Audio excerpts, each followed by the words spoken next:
영성하면 탁월한 직관과 통찰력, 보통 사람은 범접할 수 없는 특별한 아우라를 떠올립니다. 들어가도 돼요. 마지막에 찬양할 때.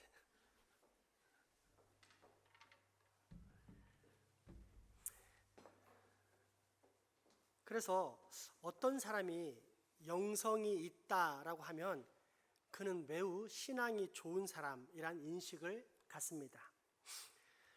문제는 이러한 직관이나 통찰력, 특별한 분위기가 성경에 근거하지 않으면 어떻게 되는가입니다. 때문에 영성을 추구하는 사람들 중에는 신비주의자들이 많습니다. 무언 중에 자신의 직관과 통찰, 깨달음 또는 꿈이라든지 특별한 체험의 권위를 성경의 권위보다 더 우위에 두는 사람들입니다. 이런 사람들이 과연 영성이 뛰어나다고 할 수 있을까요? 이런 신비주의자들에게 특징이 있다면 애매하고 추상적이라는 것입니다. 우리가 잘 아는 이야기를 통해 쉽게 비유하자면 이런 말입니다. 산은 산이요, 물은 물이로다. 너무도 당연한 말이지만 뭔가 특별한 깨달음과 통찰이 있는 것처럼 느껴지는 표현입니다. 그래서 우리는 이런 말을 하는 사람들에 대해서 뭔가 깊이가 있고 영성이 있는 사람처럼 생각할 때가 많습니다. 그런데 성경은 그런 애매하고 추상적인 영성을 지지하지 않습니다. 대신 명확하고 항상 구체적입니다. 예를 들면 이런 표현들입니다. 먼저 창세기 1장 1절부터 로마서 3장 10절 12절, 요한복음 3장 16, 18절, 요한복음 11, 25절에서 26절, 요한복음 14장 16절, 요한복음 8장 31절에서 32절 말씀을 보십시오. 태초에 하나님이 천지를 창조하시니라. 기록된 바 의인은 없나니 하나도 없으며 깨닫는 자도 없고 하나님을 찾는 자도 없고 다 치우쳐 함께 무익하게 되고 선을 행하는 자는 없나니 하나도 없도다. 하나님이 세상을 이처럼 사랑하사 독생자를 주셨으니 이는 그를 믿는 자마다 멸망하지 않고 영생을 얻게 하려 하심이라. 하나님이 그 아들을 세상에 보내신 것은 세상을 심판하려 하심이 아니요 그로 말미암아 세상이 구원을 받게 하려 하심이라. 그를 믿는 자는 심판을 받지 아니하는 것이요 믿지 아니하는 자는 하나님의 독생자의 이름을 믿지 아니하므로 벌써 심판을 받은 것이니라. 예수께서 이르시되 나는 부활이요 생명이니 나를 믿는 자는 죽어도 살겠고 무릇 살아서 나를 믿는 자는 영원히 죽지 아니하리니 이것을 내가 믿느냐. 예수께서 이르시되 내가 곧 길이요 진리요 생명이니 나로 말미암지 않고는 아버지께로 올 자가 없느니라. 그러므로 예수께서 자기를 믿은 유대인들에게 이르시되 너희가 내 말에 거하면 참으로 내 제자가 되고 진리를 알지니 진리가 너희를 자유롭게 하리라. 아멘. 이처럼 성경은 세상의 이치, 즉 진리에 대해 애매하거나 추상적이지 않습니다. 명확하고 구체적입니다. 때문에 종교개혁 신앙은 잘못된 중세 신비주의적 영성과 구별되도록 전통적으로 경건이란 표현을 썼습니다. 물론 이는 성경에서 비롯된 것인데 야고보서에 잘 나와 있습니다. 예수님을 구주로 믿지 못했던 예수님의 동생인 야고보 사도가 부활하신 형 예수님을 만난 후 구주로 믿은 다음에 소위 예수님을 믿는 그리스도인들의 영성은 어떠해야 할 것인가, 그러니까 더 정확히 말하자면 그리스도인의 경건은 어떠해야 될 것인가에 대해서 이렇게 정의를 하고 있습니다. 야고보서 1장 27절 말씀입니다. 하나님 아버지 앞에서 정결하고 더러움이 없는 경건은 곧 고아와 과부를 그 환난 중에 돌보고 또 자기를 지켜 새 속에 물들지 아니하는 그것이니라. 아멘. 그리스도인의 경건이란 어떤 것이란 뜻입니까? 먼저 모든 사람이 명확하고도 구체적으로 알 수 있는 실천적 행동, 즉 사회적 약자를 돌보는 것이요. 더불어 둘째, 공중 권세 잡은 자들이 판을 치는 이 어두운 세상 문화에 물들지 않도록 하나님을 아는 참 지식에 근거한 빛과 소금으로 살아가는 영적인 삶, 즉 성경적인 삶입니다.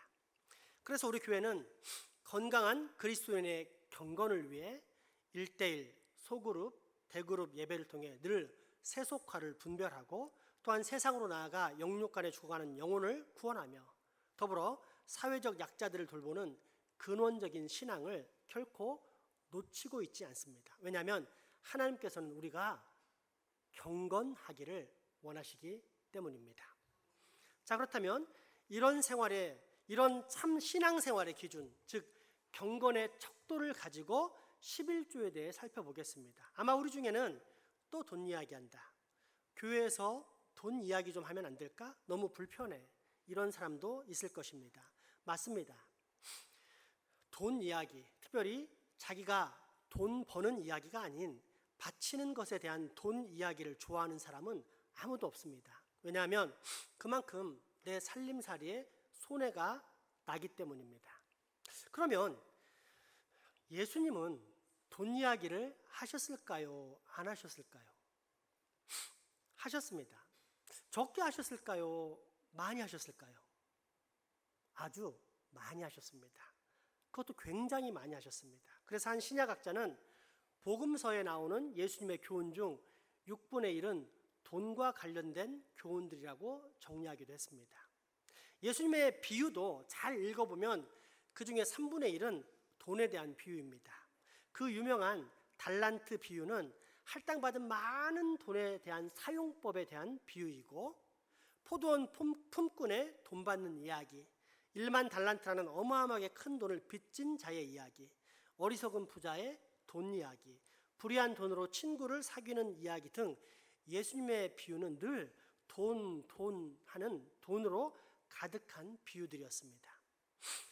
만약 예수님께서 다시 이 땅에 내려오셔서 현대 한국교회에서 그전처럼 설교를 하신다면 신랄한 비판가들에 의해 고상한 비유를 놓아두고 천박한 돈 이야기만 즐기는 영성이 바닥인 사람, 이런 평가를 받았을 것입니다.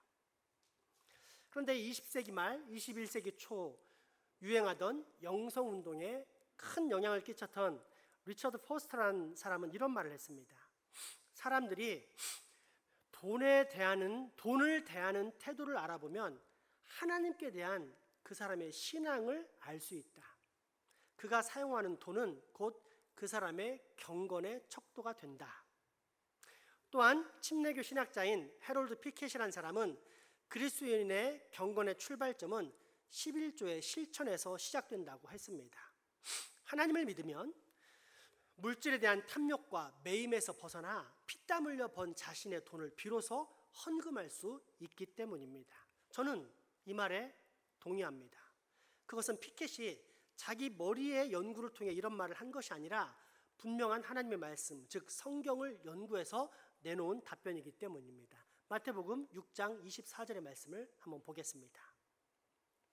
한 사람이 두 주인을 섬기지 못할 것이니 혹 이를 미워하고 저를 사랑하거나 혹 이를 중히 여기고 저를 경히 여김이라. 너희가 하나님과 재물을 겸하여 섬기지 못하느니라. 아멘. 오늘 본문 창세기 14장은 이 11조의 근거이자 출발에 대해서 기록하고 있습니다. 먼저 14장은 믿음의 조상 아브라함이 살고 있는 가나안 땅에서 볼 때 요단강 건너 저 동쪽을 다스리던 그돌라오멜 왕을 대표로 하는 4명의 왕이 연합해서 요단강을 건너와 가나안 땅 남부 사해 남쪽에 5명의 왕들이 다스리는 지역, 그동안 조공을 잘 바치다가 반역한 5명의 왕들을 침략하는 장면으로 시작합니다. 결국은 5개의 도시국가를 초토화시키고 수많은 사람들을 포로로 잡아가는데, 문제는 거기에 소돔과 고모라 땅에 살았던 아브라함의 조카 롯이 있었다는 것입니다. 그래서 아브라함이 부랴부랴 군장을 꾸리고 쫓아가는 장면이 나옵니다. 창세기 14장 14절입니다. 아브라함이 그의 조카가 사로잡혔음을 듣고 집에서 길리고 훈련된 자 318명을 거느리고 단까지 쫓아가서 당시에는 거의 불가능에 가까웠던 야간 기습 작전을 감행하고 승리합니다. 그리고 결국 조카 롯을 구한 개선 장군으로 돌아옵니다. 이때 문득 한 제사장을 길거리에서 만나는데 성경은 그를 지극히 높으신 하나님의 제사장이었다고 말합니다. 그러자 이에 감격한 아브라함이 그가 얻었던 전리품 중에서 10분의 1을 그에게 바치는데 이때부터 우리 기독교의 11조라는 신앙 고백이 출발하게 됩니다. 오늘 본문 창세기 14장 17절에서 20절 말씀을 다시 한번 잘 살펴보시기 바랍니다. 아브라함이 그돌라오멜과 그와 함께한 왕들을 쳐부수고 돌아올 때에 소돔 왕이 사회 꼴짝이 곧 왕의 꼴짝이로 나와 그를 영접하였고 살렘 왕 멜기세덱이 떡과 포도주를 가지고 나왔으니 그는 지극히 높으신 하나님의 제사장이었더라. 그가 아브라함에게 축복하여 이르되 천지의 주제이시오 지극히 높으신 하나님이여 아브라함에게 복을 주옵소서. 너희 대적을 내 손에 붙이신 지극히 높으신 하나님을 찬송할지로다 하매 아브라함이 그 얻은 것에서 10분의 1을 멜기세덱에게 주었더라. 아멘. 그러므로 이제 우리는 11조의 경건이 무엇인지를 살펴봐야 합니다. 왜 우리는 11조를 할까요? 11조를 한다면 무엇 때문에 해야 할까요? 11조의 경건이 주는 교훈이란 도대체 무엇일까요? 첫째, 그것은 하나님께로부터 받은 복에 대한 마땅한 응답입니다. 살렘 왕이자 제사장이었던 멜기세덱이 축복했을 때 아브라함은 무엇을 깨달았을까요? 아, 나는 하나님의 복을 받은 사람이구나 였습니다. 제사장은 하나님을 대표하는 사람, 대신하는 사람이다. 그런데 그 제사장이 나를 축복한다?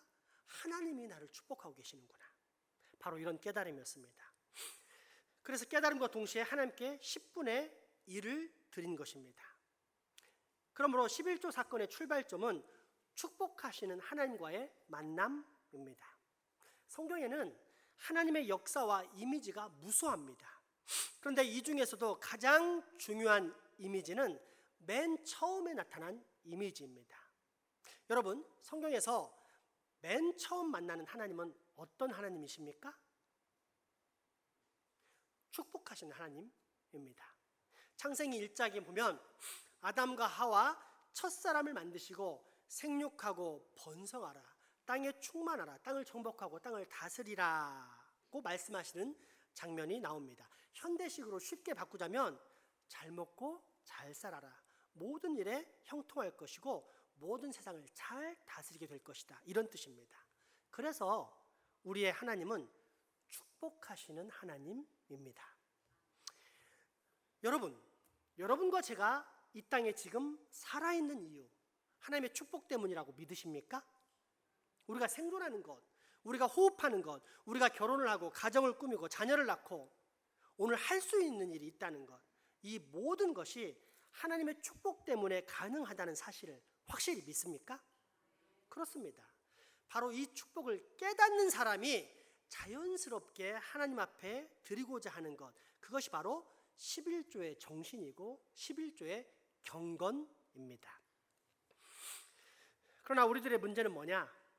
너무나 쉽게 이 축복을 망각한다는 것입니다. 쉽게 잊어버리고 너무나 잘 까먹습니다.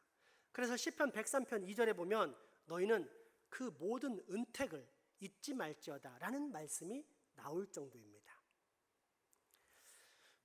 오늘 본문에 나오는 아브라함을 축복하는 멜기세덱이란 존재는 아주 흥미로운데, 세덱이란 말은 히브리어로 세데크, 의라는 뜻입니다. 그러니까 멜기세덱은 의의 왕이었습니다. 그런데 신약성경 히브리서 7장 3절을 보면 이 사람은 처음도 없고 마지막도 없고 족보도 없는 존재라고 말합니다. 그러면서 이 멜기세덱은 하나님과 하나님의 아들과 방불한 자라고 기록합니다. 예수 그리스도의 표상, 그림자가 된 존재가 바로 이 멜기세덱이라는 것입니다. 흥미로운 것은 오늘 아브라함을 만난 멜기세덱이 떡과 포도주를 가지고 나왔는데, 유월절 마지막 만찬에 예수님도 당시 유월절에 먹던 흔한 양고기가 아닌 떡과 포도주로서 제자들을 만나주셨다는 사실입니다. 이때 뭐라고 말씀하십니까? 떡을 나누시면서 이 떡은 너희를 위하여 상하고 찢긴 내 몸이다 라고 말씀하십니다. 또 잔을 나누시면서 이 떡은 너희를 위하여 흘리는 내 피다 라고 말씀하십니다. 그리고 이 떡과 잔을 마실 때마다 나를 기억하라고 말씀하십니다. 나의 십자가 희생을 기억하라고 명하십니다. 여러분, 이 십자가 희생, 곧 예수님이 저 십자가에 흘리신 아무 죄 없는 피 때문에 우리가 죄사함 받고 구원받으신 것을 믿습니까? 그렇습니다. 우리는 하나님의 가장 위대한 축복, 즉 예수 그리스도의 십자가로 말미암아 구원받은 것입니다. 따라서 우리가 구원받은 것 그 자체가 하나님의 축복입니다. 뿐만 아니라 이때 이후로 성령 하나님께서 우리 삶의 모든 여정 가운데서 우리의 길을 인도하셨습니다. 다시 말해 우리가 지금까지 살아올 수 있었던 것, 우리의 생존, 현재 우리의 존재, 그 모두가 하나님의 축복 때문에 가능했던 것입니다. 그렇게 이것을 기억하는 사람은 반드시 하나님 감사합니다 라면서 10분의 1을 드리게 되는 것입니다. 둘째, 11조는 내 형통의 원인을 고백하는 것입니다. 그러니까 내가 이룬 성취, 나의 성공, 나의 평안과 번영의 모든 원인은 다 하나님 때문이다 라는 고백입니다. 따라서 11조는 단순히 돈을 드리는 것이 아닙니다. 신학적으로 말하자면 11조는 신앙 고백입니다. 오늘 본문을 보면 제사장 멜기세덱은 아브라함을 축복하면서 또 하나의 메시지를 중요하게 던지고 있는 것을 확인할 수 있는데, 창세기 14장 20절 말씀에 그 메시지가 나와 있습니다. 한번 보십시오. 너희 대적을 내 손에 붙이신 지극히 높으신 하나님을 찬송할지로다 하매 아브라함이 그 얻은 것에서 10분의 1을 멜기세덱에게 주었더라. 아멘. 아브라함은 지금 전쟁에서 승리하고 돌아오는 길입니다. 극적인 승리였습니다. 아군은 불과 318명. 성경학자에 따르면 그 당시 적군의 숫자는 1만 명에 가까웠다고 합니다. 그러니까 일당 100이 아닌 1인당 300명 이상과 싸워서 이긴 것입니다. 그러니 아브라함에게 얼마나 큰 자부심이 들겠습니까? 자연스럽게 이런 생각을 하지 않았겠습니까? 내 기막힌 야간 기습 전략이 잘 맞아떨어졌다. 내가 그동안 특공대를 잘 키웠기 때문에 이런 결과가 나온 것이다. 그런데 여러분, 사람이 정말로 조심해야 할 순간이 있다면 바로 이 순간, 즉 성공한 순간의 다음 순간입니다. 성공할 때, 어떤 일이 잘 될 때 우리는 자만심이 생깁니다. 그래서 죄를 짓기가 쉽습니다. 어떤 죄를 짓기가 쉽습니까? 우상 숭배의 죄입니다. 왜냐하면 그 죄의 핵심은 인간이 스스로를 높이고 싶어하는 태초의 죄이자 영원한 죄, 바벨탑의 죄이기 때문입니다. 내가 성취한 이 놀라운 일을 봤지? 왜 그런지 알아? 평소에 내가 준비를 잘해서 그래. 내가 열심히 살아서 그래. 내 머리가 똑똑해서 그래. 내가 인간관계를 얼마나 잘했는지 모르지? 내가 분위기 파악을 잘해서 그래. 내가 말이야 이렇게 자기를 높입니다. 모든 것이 하나님의 도우심, 하나님의 동행하심, 하나님의 은혜였음에도 불구하고 순식간에 그 모든 영광을 가로채 자기 자신의 영광으로 삼는 것입니다. 그래서 성공한 다음에 짓는 위험한 죄에 대해 하나님께 돌아가야 할 모든 영광을 자기 자신에게 돌리는 우상숭배의 죄라고 하는 것입니다. 아브라함도 똑같았습니다. 그런데 이때 하나님께서 보내신 메신저 멜기세덱이 다음과 같은 선포를 합니다. 너의 대적을 네 손에 붙이신 지극히 높으신 하나님을 송축할지어다. 이 선포의 핵심이 무엇입니까? 너의 승리의 원인은 네가 아니다. 네 능력이 아니다. 하나님이시다. 하나님이 너를 도와주셔서 네가 승리하게 된 것이다. 바로 이것입니다. 여러분, 왜 헌금하기가 어렵습니까? 간단합니다. 돈이 아깝기 때문입니다. 왜 아깝습니까? 이 돈이 어떤 돈인데, 내가 어떻게 고생하고 내가 얼마나 피땀 흘려서 번 돈인데 하는 생각이 들기 때문입니다.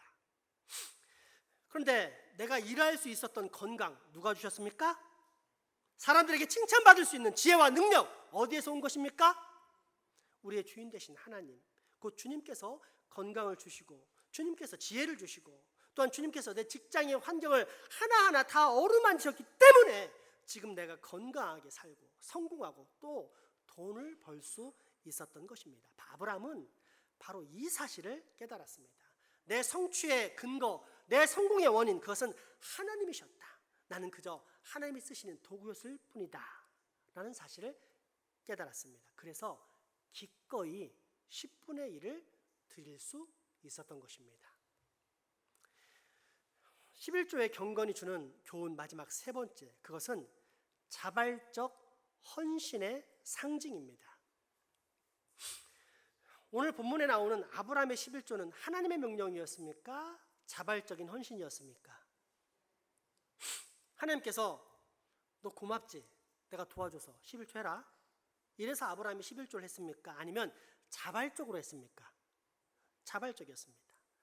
그리고 이것은 아브라함 이후 아름다운 신앙의 전통이 됩니다. 왜냐하면 아브라함의 아들인 이삭의 둘째 아들, 즉 아브라함의 손자인 야곱이 동일한 고백의 기도를 했기 때문입니다. 그때는 야곱이 형의 살해의압을 받아 하란에 있는 외삼촌 지역으로 도망가던 상황이었는데 중간에 베델이란 들판에 도착해 하룻밤을 자면서 외로움과 두려움 속에 이런 고백을 합니다. 언젠가 내가 다시 고향으로 돌아오게 된다면 그것은 우연이 아니라 여호와 하나님께서 나와 동행하신 것으로 알고 하나님을 내 삶의 참 주인으로 모시겠습니다. 또한 반드시 내 소득에서 10분의 1을 드리겠습니다. 창세기 28장 18절에서 22절까지 말씀을 보겠습니다. 야곱이 아침에 일찍이 일어나 베개로 삼았던 돌을 가져다가 기둥으로 세우고 그 위에 기름을 붓고 그곳 이름을 베델이라 하였더라. 이 성의 옛 이름은 루스더라. 야곱이 서원하여 이르되 하나님이 나와 함께 계셔서 내가 가는 이 길에서 나를 지키시고 먹을 떡과 입을 옷을 주시어 내가 평안히 아버지 집으로 돌아가게 하시오면 여호와께서 나의 하나님이 되실 것이요 내가 기둥으로 세운 이 돌이 하나님의 집이 될 것이요 하나님께서 내게 주신 모든 것에서 10분의 1을 내가 반드시 하나님께 드리겠나이다 하였더라. 아멘.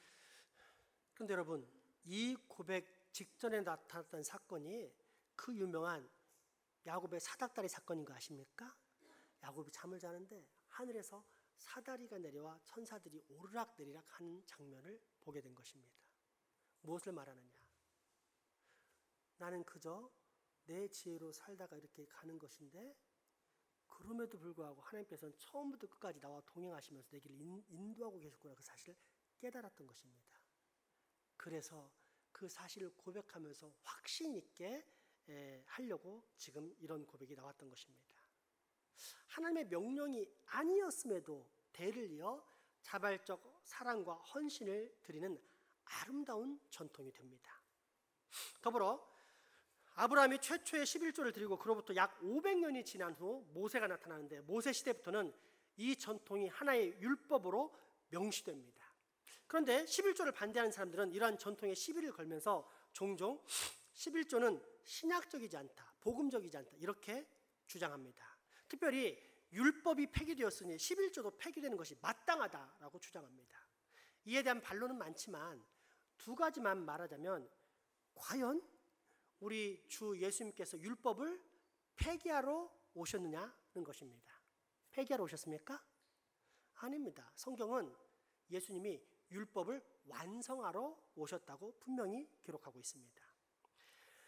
또한 우리가 반드시 기억해야 할 것은 율법 이전에 이미 11조가 있었다는 사실입니다. 즉 율법이 11조를 만든 것이 아니라 하나님의 은혜와 사랑에 대한 감사의 표시, 자발적인 헌신의 상징으로 11조가 일어났다는 것입니다. 그래서 율법은 하나님께서 기뻐하시는 이 아름다운 신앙의 전통을 그저 명시했을 뿐이라는 사실입니다. 그런데 왜 하나님은 이 11조를 기뻐하셨을까요? 11조 안에 담긴 정신 때문입니다. 11조의 핵심이 무엇입니까? 10분의 1을 드리는 것이 절대 아닙니다. 10분의 10 전체를 드리는 것입니다. 왜냐하면 10이라는 숫자는 이스라엘 백성들에게 만수를 뜻하기 때문입니다. 꽉 찬 수. 옛날에 숫자를 셀 때는 손가락으로 세는 것이 가장 기본이었습니다. 끝이 무엇입니까? 10. 그래서 열 하면 전체를 나타내는 것입니다. 즉 이 모든 것, 이 전체가 하나님의 것입니다. 하나님이 다 주셨습니다 라는 의미를 담고 있습니다. 그래서 10이라는 숫자를 사용하여 구체적으로 10분의 1을 드린다는 것은 결국 이 모든 것이 하나님의 것이라는 사실을 고백하는 것입니다. 그러므로 10분의 1을 드릴 때 우리는 10분의 1만을 드리는 것이 아니라 사실상 10분의 10 전체 내 모든 것을 하나님께 드리는 것입니다. 전체의 상징, 내 존재 전부를 드리는 표시, 내 인생 모두를 하나님께 드리는 표시가 뭐라고요? 바로 11조입니다. 그런데도 끊임없이 11조를 거부하는 사람들은 또 이런 주장을 합니다. 신약에서는 11조가 강조되지 않았다. 그런데 왜 교회들이 돈에 눈이 멀어서 11조를 강조하는가? 그러면 우리는 거기에 혹합니다. 실제로 그 사실을 믿어서라기보다는 그 이야기를 믿고 싶은 것입니다. 그래야 내가 돈을 덜 내고 그래야 내 살림살이에 덜 손해를 보기 때문입니다. 그러나 이에 대한 한 신학학자는 다음과 같이 설명해 줍니다. 왜 신약 성경에는 11조가 강조되지 않았는가? 그것은 언급할 필요가 없었기 때문이다.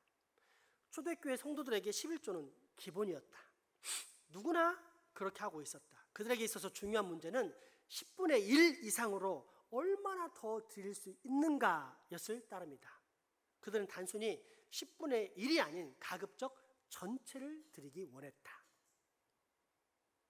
무엇보다 이러한 11조 논쟁은 딱 한 가지 사실로 종식시킬 수 있습니다. 그것은 구약이자 신약의 주인, 즉 성경의 주인이자 온 천하 만국의 왕이신 우리 주님 예수 그리스도의 선포입니다. 마태복음 23장에 보면 마음의 정성과 헌신 없이 외식에만 치중하는 자들, 그리고 하나님의 영광 대신에 자신의 탐욕에 빠져 성도들의 헌금을 갈취하는 종교 지도자들에 대해서 예수님께서 꾸짖는 장면이 나옵니다. 여기에 11조와 각종 헌금에 관한 내용이 나오는데 과연 신약의 주인공, 즉 신약을 여신 예수님께서 11조를 폐기하셨는지 잘 살펴보시기 바랍니다. 마태복음 23장 23절의 말씀입니다. 화 있을진저 외식하는 서기관들과 바리새인들이여, 너희가 박하와 회양과 근처의 11조는 들이되 율법에 더 중한 바 정의와 긍휼과 믿음은 버렸도다. 그러나 이것도 행하고 저것도 버리지 말아야 할지니라. 아멘. 11조를 버리라고 했습니까? 아니면 지키라고 했습니까? 따라서 11조가 폐기되었다는 이야기는 사실상 우리의 욕심을 잘 아는 사탄의 유혹과 충동이요, 그래서 결국 하나님을 기쁘시게 하지 못하게 만들려는 마귀의 간계인 것입니다. 우리 인생의 목적이 하나님께 영광인데 그 하나님께 영광을 돌려드리지 못하게 하려는 마귀의 간계, 이간질인 것입니다. 1858년 영국에서부터 독일로 건너와 유학하고 있었던 여학생 하나가 있었습니다. 22살 먹은 여학생인데 목사님 딸이었습니다. 그러나 많은 목사, 장로, 권사, 안수집사, 중직자의 자녀들이 익숙한 신앙생활로 인해 뜨겁지 않은 신앙에 머무르는 것처럼 이 자매 역시도 노미널 크리스찬, 명목상의 기독교인일 뿐이었습니다. 그러다가 병이 들었는데 친구에게 초청을 받아 독일의 디셜도르프라는 지역의 별장 같은 친구의 저택에 가게 됩니다. 그렇게 쉬면서 집 복도를 걷는데 문득 한 그림에 시선이 고정됩니다. 유명한 렘브란트가 그린 그림으로서 빌라도의 법정에서 채찍을 맞고 가시 면류관을 쓰고 고난받고 모욕을 당하고 침뱉음을 받는 예수님의 모습을 보여주는 그림이었습니다. 이 그림이 자매를 잡아 끌었고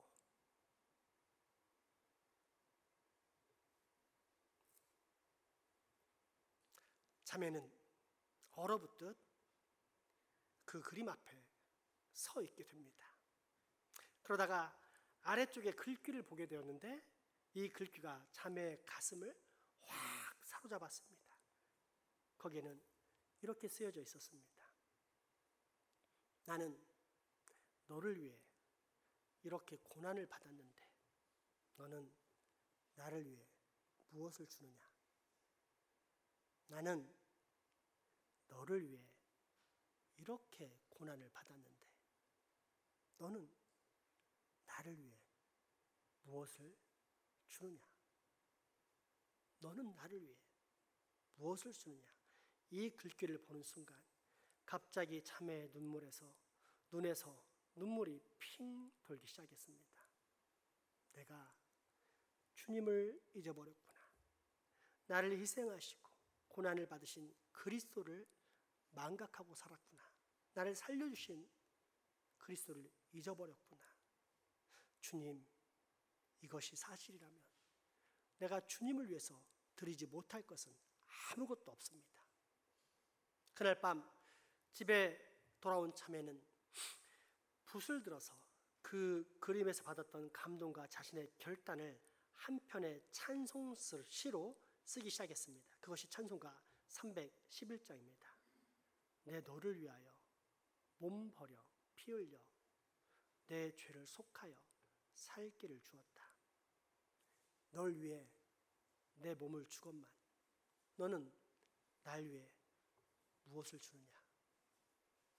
널 위해 내 몸을 주건만 너는 날 위해 무엇을 주느냐?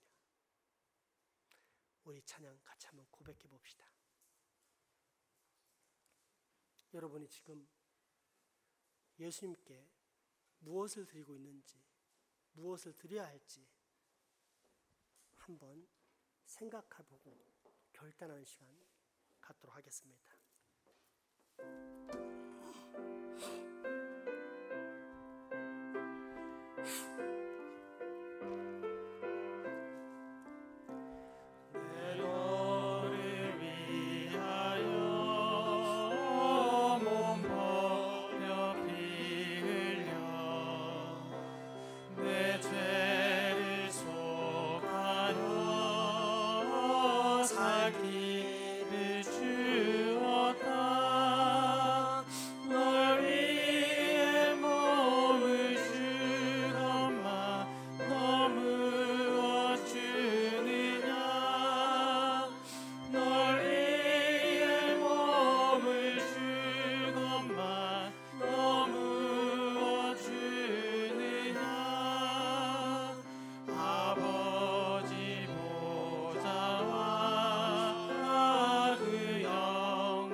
4절만 다시 한번 부르겠습니다. 한없는 용서와 참 사랑 가지고 세상에 내려와 값없이 주었다. 이것이 귀중하건만 너무 어떠느냐. 이것이 귀중하건만 너무 어주느냐.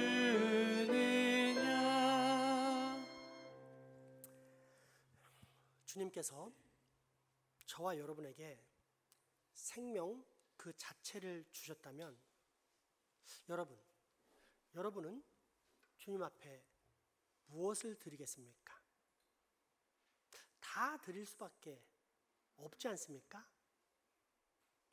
그리고 이처럼 주를 위해 드리는 전체에 대한 헌신, 그 헌신의 시작은 10분의 1에 대한 헌신, 즉 11조에서부터 시작됩니다.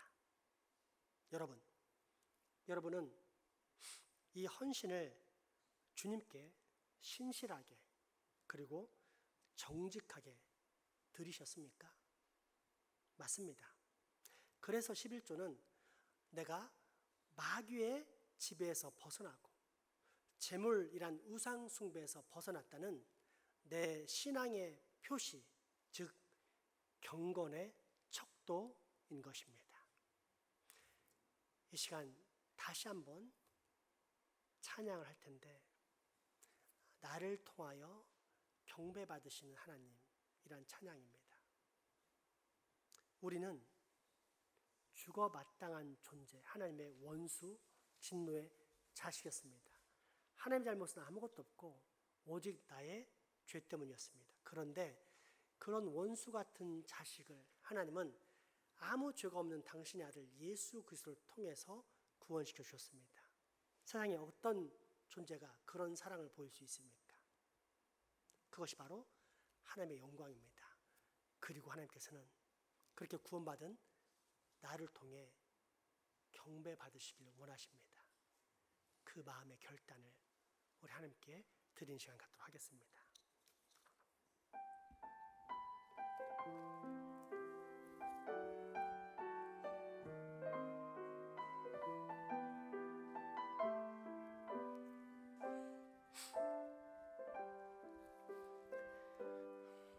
지금 서 있는 이곳에서 높임을 받으소서. 내가 받는 땅 주님의 땅이니 하늘이 주의 이름 높이 올리며 넓은 바다가 주를 노래해.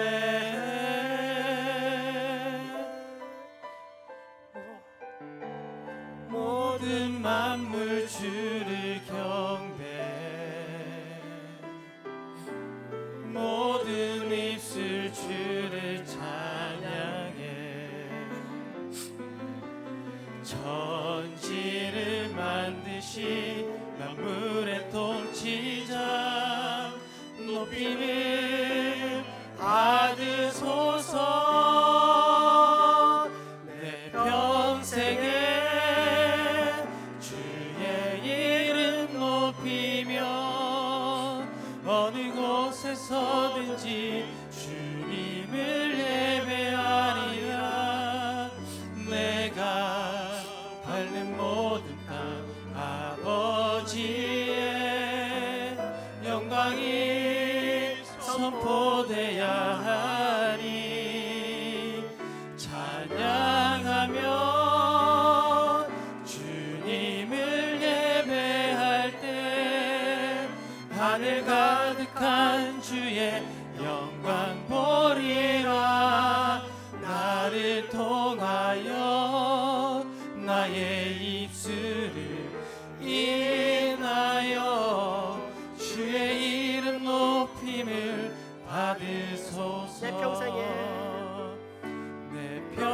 평생에 주의 이름 높이며 어느 곳에 서든지 주님을 예배하리라.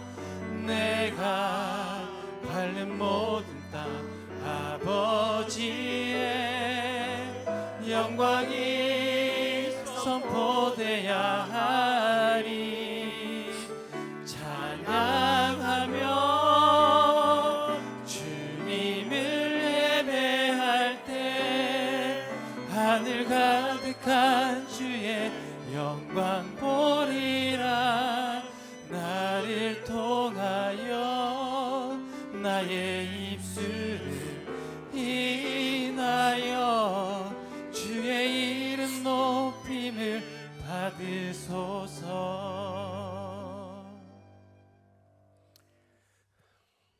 우리가 어떻게 하면 신앙생활을 잘 할 수 있을까요? 영성이 뛰어나야 합니다. 이런 표현은 바람직하지 않습니다. 왜냐하면 이런 표현에는 자기 자신의 자랑, 어떤 자기가 꾼 꿈을 가지고 신비하게 해석하면서 사람들을 현혹하고 자기의 권위를 높이려는 아주 죄악된 마음들이 있기 때문입니다. 꿈은 하나님이 주신 좋은 참조 자료이지만 절대 성경을 능가할 수 없습니다. 성경이 말하는 예언은 어떤 특별한 신비한 미래를 말하는 것이 아니라 하나님께서 이미 하신 말씀을 선포하는 게 기본으로 장착하는 것입니다. 이게 안 되면 어떤 신비한 꿈, 어떤 특별한 기적과 능력으로 병을 고쳐도 예언을 해도 그 사람은 가짜입니다. 그래서 영성이란 표현은 바람직하지 못합니다. 그러면 우리 기독교인이 사용해야 될 올바른 표현은 무엇입니까? 무엇입니까? 경건입니다. 경건. 그 경건을 야고보 사도가 분명히 정의하지 않았습니까? 하나님 아버지 앞에서 정결하고 더러움이 없는 경건은 곧 고아와 과부를 그 환난 중에 돌보고 또 자기를 지켜 세속에 물들지 아니하는 그것입니다. 하나님을 아는 참 지식 가운데 거하면서 나를 거룩하게 유지하고 그 거룩한 모습이 세상에 나아가 사람들의 빛과 소금이 되어서 그들이 나를 보고 예수 그리스도로 돌아오게 만드는 경건, 근원적인 신앙, 이러면 안 됩니다. 그런데 그렇게 자기만 지키는 어리석은 신앙은 경건이 아닙니다. 교회에서부터 밖에 나가서 나보다 연약한 사회적 약자들을 돌보는 것, 구체적이고 명확한 실천적 행동, 이것이 진짜 경건입니다. 그러면 하나님께서는 나를 통하여 영광을 받으십니다. 여러분, 지금 우리는 그러한 결단을 해야 됩니다.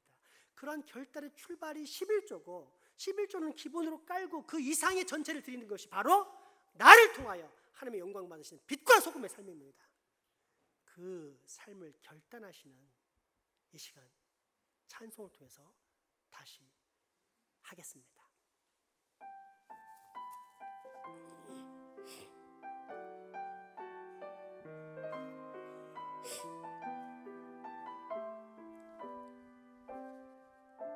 지금 서 있는 이곳에서 높임을 받으소서. 지금 서 있는 이곳에서 높임을 받으소서. 내가 밟는 땅 주님의 땅이니 하늘이 주의 이름 높이 올리며 넓은 바다가 주를 노래해.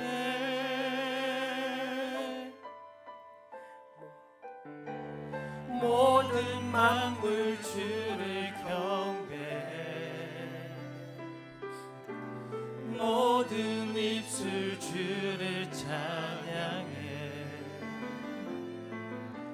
천지를 만드신 만물의 통치자 높임을 받으소서. 내 평생에 주의 이름 높이며 어느 곳에 서든지 주님을 예배하리라.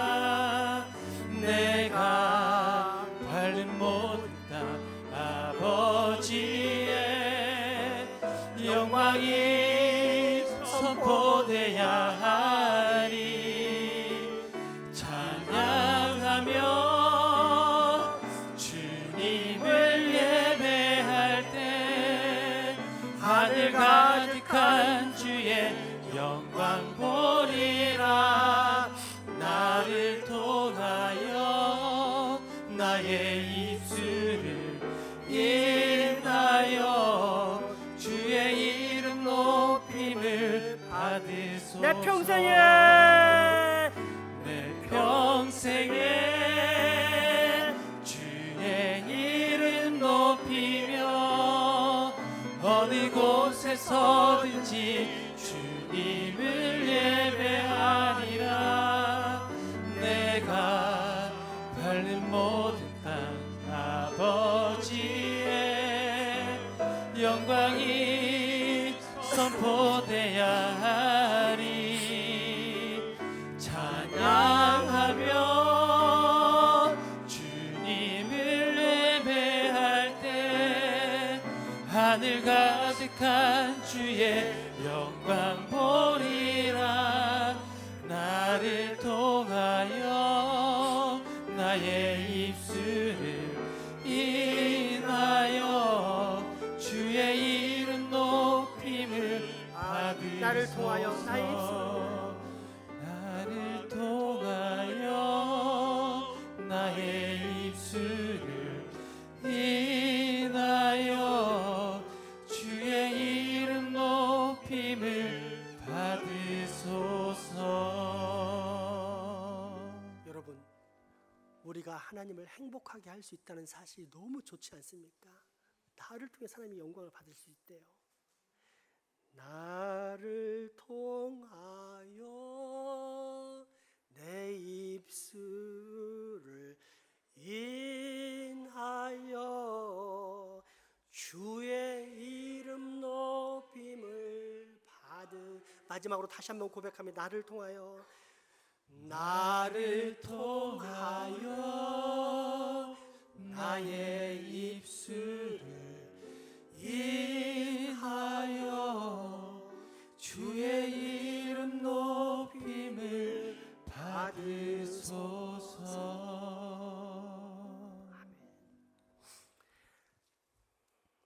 날 위해 다 주신 나의 주, 나의 하나님, 이제 나로 주님 위하여 나의 전부를 다 드리게 하여 주옵소서. 거짓된 사람은 얼른 정직하고 신실한 11조를 회복하게 하시고, 이미 정직하고 신실한 11조를 하는 성도에게는 그 11조가 장차 6간에 30배, 60배, 100배로 차고 넘치는 복을 꼭 받게, 그것도 속히 받게 하여 주옵소서. 예수 이름으로 기도하옵나이다. 아멘. 헌금하시겠습니다.